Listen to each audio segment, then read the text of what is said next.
Kesultanan Utsmaniyah atau yang dikenal juga sebagai Kesultanan Ottoman adalah salah satu dinasti terkuat dan yang paling lama bertahan dalam sejarah dunia.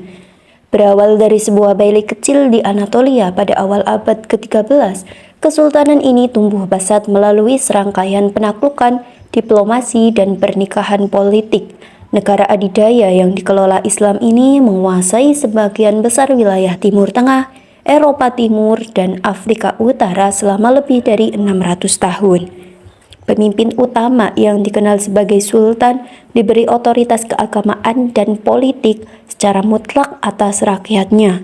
Meskipun masyarakat Eropa Barat pada umumnya memandang mereka sebagai ancaman, banyak sejarawan yang menganggap Kesultanan Utsmaniyah ini sebagai sumber stabilitas dan keamanan regional yang besar, serta pencapaian penting dalam bidang seni, ilmu pengetahuan, agama, dan budaya.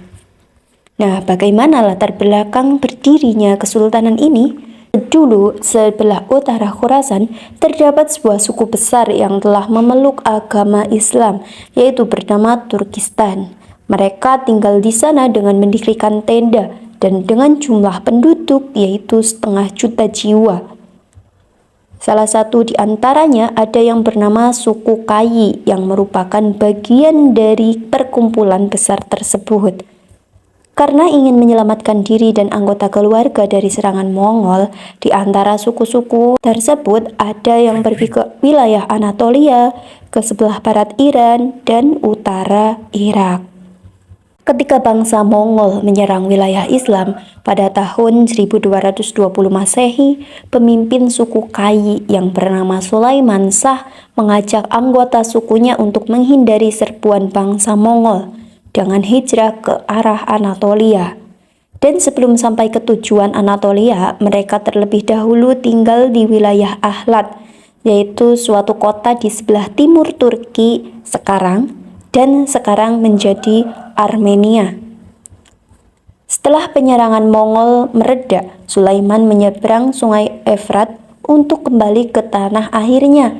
Namun sayangnya ia tenggelam, dan akibat meninggalnya Sulaiman Shah, suku Kayi akhirnya terbagi menjadi dua kelompok. Kelompok yang pertama mereka ingin pulang ke negeri asalnya, sedangkan kelompok yang kedua mereka meneruskan perantauannya ke Asia Kecil, yang saat itu jumlahnya 400 keluarga, dan mereka dipimpin oleh Ertugrul, putra dari Sulaiman Shah.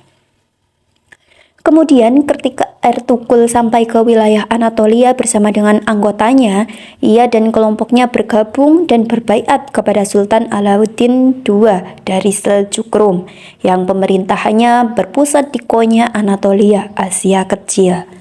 Peran Ertugrul sangat besar dalam membantu Sultan Alauddin II ketika berperang menghadapi bangsa Romawi yang berkuasa di Romawi Timur atau Bizantium saat itu, hingga mencapai sebuah kemenangan. Dan sebagai ucapan terima kasih dari Sultan Alauddin, beliau menghadiahkan sebidang tanah yang berbatasan langsung dengan Bizantium. Sejak saat itu, Ertugrul terus membina wilayah barunya dan berusaha memperluas wilayahnya itu dengan merebut wilayah Bizantium lainnya. Kemudian, ketika Ertugrul meninggal dunia pada tahun 1299 Masehi, Utsman menggantikan kedudukan ayahnya sebagai pemimpin suku bangsa Turki yang pada saat itu masih berusia 23 tahun. Dan nama Utsman inilah yang kelak menjadi nama kerajaan Turki Utsmani. Ketika pada tahun 1300 Masehi, dalam sejarah Islam, Mongol selalu merongrong wilayah kerajaan Islam dan wilayah Asia Kecil hingga sampai pada wilayah Kesultanan Seljuk, yang mana dalam serangan tersebut mengakibatkan terbunuhnya Sultan Seljuk tanpa meninggalkan pewaris tahta. Dan dalam masa kekosongan inilah Utsman memerdekakan wilayahnya dan bertahan dari serangan Mongol. Utsman memproklamirkan kemerdekaan wilayahnya dengan nama Turki Utsmani, dan bekas wilayah Seljuk ia jadikan basis kekuasaannya, dan para penguasa Seljuk yang selamat dari pembantaian Mongol juga mengangkatnya sebagai pemimpin. yang kemudian mengusahakan perluasan kerajaannya ke wilayah Azmit dan Asne. Setelah Sultan Osman meninggal, yaitu putranya Orhan menggantikannya, dan ia berhasil menguasai wilayah Bizantium di Anatolia dan Eropa, bahkan mengambil alih Balkan pada akhir abad ke-14. Bangsa Eropa melakukan upaya keras untuk melawan Ottoman, tetapi gagal, terutama pada pertempuran penting di Kosovo dan Nikopolis. Dan kemudian Ottoman bentrok dengan pasukan Timurid, yaitu karena konflik teritorial di Anatolia di dekat Ankara pada tahun 1402. Kesultanan Utsmaniyah dikalahkan dan Sultan Bayezid yang saat itu memerintah pun ditangkap. Namun negara-negara barat gagal memanfaatkan peluang ini sepenuhnya. Dan setelah Perang Saudara atau dikenal sebagai Interregnum Ottoman pada tahun 1402 hingga 1413, Mehmed I, putra dari Bayezid, muncul sebagai pemenang, penguasa wilayah Ottoman yang tak tertandingi, dan karena itu ia sering dijuluki sebagai pendiri kedua Kekaisaran Ottoman. Setelah berhasil memulihkan perbatasan kekaisaran seperti sebelum pertempuran Ankara, Ottoman muncul di hadapan tembok Theodosian Konstantinopel yang legendaris, benteng terakhir Kekaisaran Bizantium, yaitu pada tahun 1453 di bawah kepemimpinan Mehmed II sang penakluk, yaitu cucu dari Mehmed I. Dan setelah jatuhnya wilayah Konstantinopel yang menjadi ibu kota Ottoman yang baru, Mehmed melancarkan beberapa kampanye militer baik di timur maupun di barat, yaitu Serbia, Yunani, dan Bosnia jatuh di bawah kekuasaan Sultan. Dan di timur, Mehmed merebut Trebizond pada tahun 1461.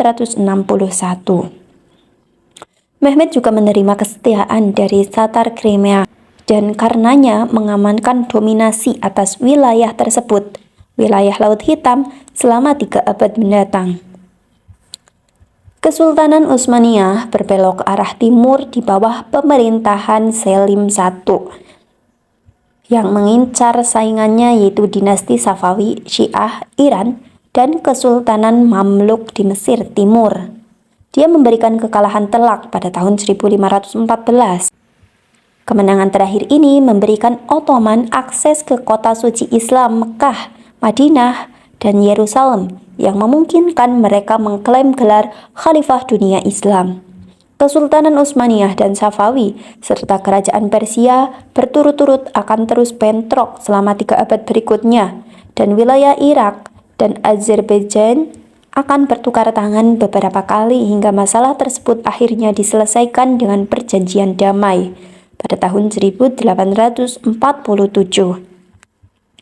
Dan setelah wafatnya Selim, Sulaiman I memerintah tetap menjadi penguasa paling terkenal di era Ottoman dan sering disebut sebagai Kanuni atau pemberi hukum di timur dan yang agung di barat. Ia menaklukkan Baghdad pada tahun 1521, merebut Pulau Rhodes pada tahun 1523, dan meraih kemenangan besar melawan Hongaria pada pertempuran Mohawk pada tahun 1526. Di Afrika, Algiers telah menerima kekuasaan Selim pada tahun 1517 dan Tunis memasuki pemerintahan Ottoman di bawah Sulaiman pada tahun 1534. Sulaiman Agung meninggal saat berkampanye di Hongaria pada tahun 1566 dan kemudian digantikan oleh putranya, yaitu Selim II. Dan beberapa sejarawan menyatakan bahwa ini adalah awal dari kemunduran Ottoman. Dekade-dekade berikutnya bukan berarti tanpa penaklukan, namun otoritas militer dan angkatan laut kekaisaran mulai melemah. Penaklukan Yaman, Siprus, Tunis, dan Fez di Maroko, Kreta, dan Poldolia di Ukraina modern terbukti menjadi penaklukan besar terakhir terhadap wilayah Ottoman. Dan pada tahun 1683, tentara Ottoman menghadapi kekalahan telak di Tembok Wina dan pada akhirnya kehilangan prestis militernya. Kemudian tahun 1699, Kesultanan Utsmaniyah terpaksa menuntut perdamaian dalam menghadapi invasi kolektif, dan perjanjian Karlowitz memaksa Turki menyerahkan sebagian besar wilayah Eropa kepada Austria, Polandia, Rusia, dan Venesia. Penguasa Ottoman terakhir yang memberikan kontribusi signifikan terhadap kesultanan adalah Sultan Abdul Hamid II, yang mengambil tongkat kekuasaan di tengah era konstitusi pertama Kesultanan Ottoman, yang ia akhiri hanya dalam waktu 2 tahun dengan menegaskan kembali kendali monarki absolut. Hamid melakukan upaya keras untuk melakukan modernisasi, terutama di sektor pendidikan, dan memperkenalkan beberapa kemajuan teknologi seperti pembangunan sistem kereta api yang ekstensif, tetapi tetap saja kontroversial karena keterlibatannya dalam pembantaian penduduk lokal Armenia, juga dikenal sebagai Hamidian pembantaian, yang sering dianggap sebagai awal dari genosida Armenia. Abdul Hamid digulingkan pada tahun 1909 oleh Partai Turki Muda, sebuah entitas politik nasionalis dan sekuler yang memulihkan monarki konstitusional di Kekaisaran, yang juga dikenal sebagai era konstitusional kedua Kesultanan Utsmaniyah. Namun sejak saat itu, para sultan hanya menjadi boneka saja, dan Kekaisaran mulai menuju masa kehancurannya. Paku terakhir telah tertancap di peti mati Kekaisaran ketika mereka terlibat dalam Perang Dunia Pertama di pihak blok sentral, Kekaisaran Austria, Hongaria, dan Jerman. Kesultanan ini hancur akibat perang dan secara resmi tidak ada lagi pada tahun 1922. Setelah perang, tentara Yunani menyerbu Anatolia, merebut Izmir, dan bergerak ke pedalaman. Pasukan invasi Yunani dipukul mundur oleh pejuang kemerdekaan Turki yang dipimpin oleh pemimpin nasionalis Turki dan pendiri Turki modern, yaitu Mustafa Kemal Atatürk.